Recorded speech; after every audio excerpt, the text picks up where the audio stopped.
Ya, puji nama Tuhan. Selamat pagi bagi Bapak Ibu Saudara-saudari yang mendengarkan, menyaksikan pada pagi hari ini. Kembali lagi bersama dengan kami program Berkat Pagi. Dan langsung saja pembacaan kita pada pagi hari ini masih dalam Matius pasalnya yang ke-26 ayatnya yang ke-41. Sekali lagi Matius 26 ayatnya yang ke-41 saya akan bacakan demikian firman Tuhan. Berjaga-jagalah dan berdoalah supaya kamu jangan jatuh ke dalam pencobaan.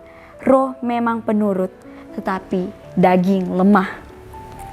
Berjaga-jaga dan berdoa itu merupakan suatu kata perintah, suatu perintah dari Tuhan kepada murid-muridnya. Bahkan kepada kita juga semua sebagai orang percaya, sebagai pengikutnya Tuhan Yesus. Di situ dia mengatakan berjaga-jaga dan berdoalah. Mengapa kita perlu berjaga-jaga? Karena dengan kita berjaga-jaga dan plus berdoa, maka kita akan terhindar dari yang namanya pencobaan. Kita akan terhindar dari hal-hal yang tidak kita inginkan pastinya terjadi dalam kehidupan kita, hal-hal yang buruk mungkin. Siapa manusia yang tidak luput dari yang namanya pencobaan? Apalagi kita sebagai pengikutnya Tuhan, sebagai anak-anaknya Tuhan, kita pasti tidak luput yang dari namanya pencobaan, pencobaan kehidupan. Kita di sini harus berhati-hati, harus waspada. Di sini Tuhan memperingatkan kepada murid-muridnya. Artinya kita harus berhati-hati, berwaspada karena daging kita ini lemah. Atau bisa dibilang rentan dengan terhadap godaan. Mudah terjerumus pada hal-hal yang tidak sesuai dengan maunya Tuhan. Bisa saja karena daging kita lemah, kita mudah tergoda, sehingga ketika kita mengikuti kedagingan kita membawa kita kepada mungkin masa lalu kita, hal-hal yang dulu kita lakukan, yang sebenarnya saat ini kita telah diampuni segala dosa-dosa kita melalui pengorbanan Yesus di atas kayu salib. Tetapi hanya karena daging kita lemah, kita malah terjerumus kembali pada masa lalu kita.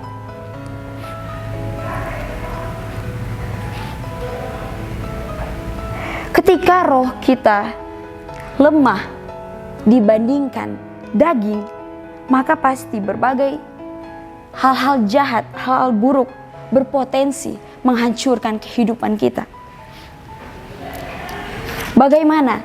Itu sebabnya kebenaran firman Tuhan pada pagi hari ini mengingatkan kita, bahkan firman Tuhan juga pada pagi hari ini memberikan kita solusi. Bagaimana cara agar kita terhindar dari godaan kedagingan kita? Di sini sudah jelas, Yesus telah mengatakan dalam ayat pokok kita, berjaga-jagalah dan berdoalah. Artinya dalam kita menjalankan kehidupan, jangan sekedar kita hanya berjaga-jaga, tetapi kita melalaikan yang namanya doa. Kita hanya berjaga-jaga, mungkin kita sudah membatasi diri kita dengan jarang berinteraksi dengan orang-orang di luar sana, masyarakat, tetangga, siapapun itu. Atau sebaliknya, mungkin kita hanya giat dalam doa, tetapi kita tidak berjaga-jaga.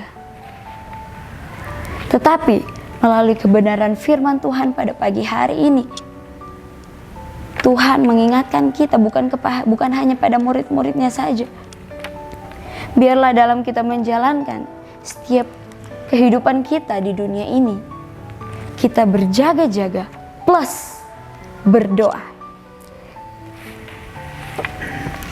Kita harus melakukan hal ini secara bersama-sama. Sebab apa?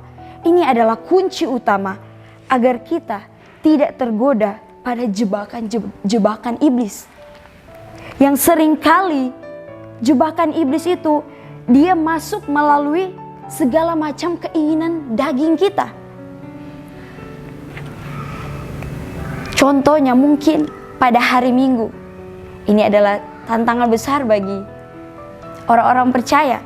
Ketika hari Minggu, mungkin Bapak Ibu Saudara saat itu mungkin ada suatu urusan atau kerjaan mungkin yang harus Bapak Ibu kerjakan, lakukan.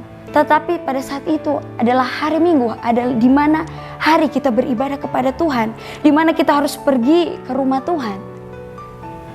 Di situ kita melihat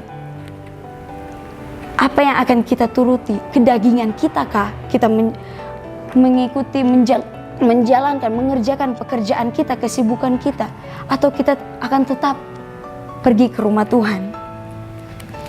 Dalam Matius 26, masih pasal yang sama, kita mundur pada ayat yang ke-36. Maka sampailah Yesus bersama-sama murid-muridnya ke suatu tempat yang bernama Getsemani. Lalu ia berkata kepada murid-muridnya, "Duduklah di sini sementara aku pergi ke sana untuk berdoa."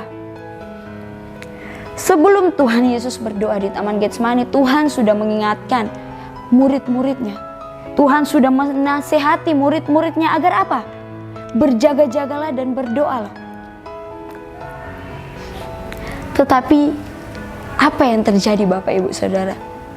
Ketika selesai Yesus berdoa, Tuhan Yesus berdoa, dia mendapati murid-muridnya malah tertidur. Yesus tahu bahwa murid-muridnya bersedia melakukan perkataannya. Tetapi apa? Daging mereka lemah. Pada saat itu sebelum Yesus berdoa, murid-murid sudah mengikrarkan kehidupan mereka kepada Yesus.